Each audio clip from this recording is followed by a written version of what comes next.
Hello guys කොහොමද ඉතින් ඔයාලට ඔන්න අදත් අරගෙන ආවා ලස්සන ඩොග් එකක් ඔයාලත් එක්ක බෙදාගන්න. ඉතින් අද ඉරිත දවසක්. ඉරිත කියන්නේ මට නිවාඩු දවසක්නේ. ඉතින් මම ආවා අම්මත් එක්ක රෝන්දේ. ඉතින් අද අපි ආවේ කිරිබත්ගොඩ. චූටි වැඩ ගොඩක් තිබ්බ කරන්න. කිරිබත්ගොඩ ආවොත් නම් සෝයා අමතක කරන්නම බෑනේ. හරිද? ඊට පස්සේ අපි ආවා අපිට ඕන වෙලා තිබ්බා සුදු ඇඳුමක් බලන්න. ඊට පස්සේ තවමට වොච් එකක් බලන්න. ඒ වගේ චූටි වැඩ ගොඩාක් තිබ්බා. දැන් ඉතින් මේ ඒව හොයන ගමන් තමයි ඉන්නේ.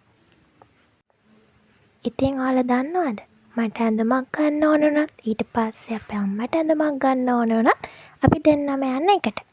මට හොඳ ඇඳුමක් තෝරගන්න බෑ අම්මා නැතුව. අම්මට හොඳ ඇඳුමක් තෝරගන්න බෑ මම නැතුව. ඉතින් අපි දෙන්නම එකට තමයි හැමදාම යන්නේ. මම හරි ආසයි මේ වගේ දවස්වලට.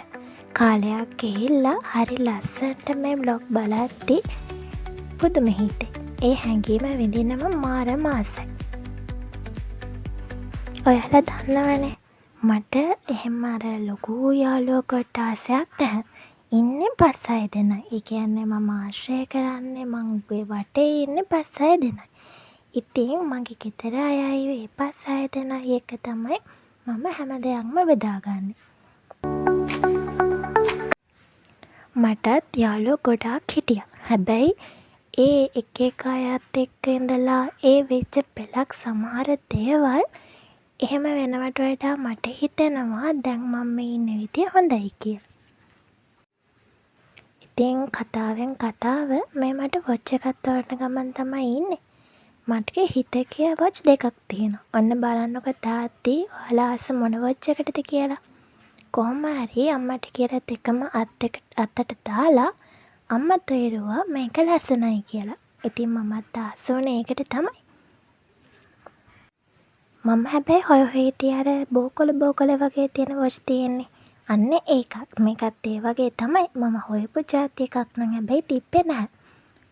මම ඉතින් ඒක ගත්තා. ඊට පස්සේ එතනින්ම අපේ අතේ ගානට වොච් එකේ සයිස් හදලා දෙනවා.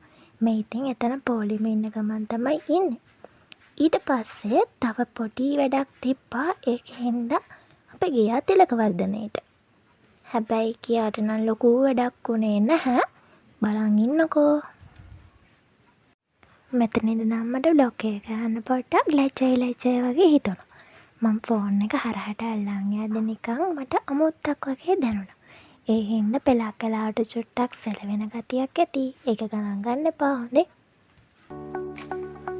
ඉතින් අම්මයි තිලකවර්ධනේට රවුමක් ආවේ. මගේ පොඩි ගවුමක් තියෙනවා. ඒ ගවුමට ඩිසයින් කරන්න net එකක් හොයන්න. හැබැයි මෙතන අපි හොයපු පාට තිබ්බේ නැහැ. ඒ හින්දා ආපු එකේ චුට්ටක් කැරකිලා බලලා ආවා. ඉතින් ඔන්න ඔහොම තමයි අද මගේ නිවාඩු දවස් ඉවරුනේ. දැන් මේ අපි ගෙදර යන ගමන් තමයි ඉන්නේ. මේ තියෙන්නේ අද මං ගත්ත වොච් එක. ඔයාලත් බලන්නකො ලස්සනයිද කියලා. එහෙනම් අදට මං ගිහින් එන්නම්. හැමෝම පරිස්සමින් ඉන්න. බයි බයි.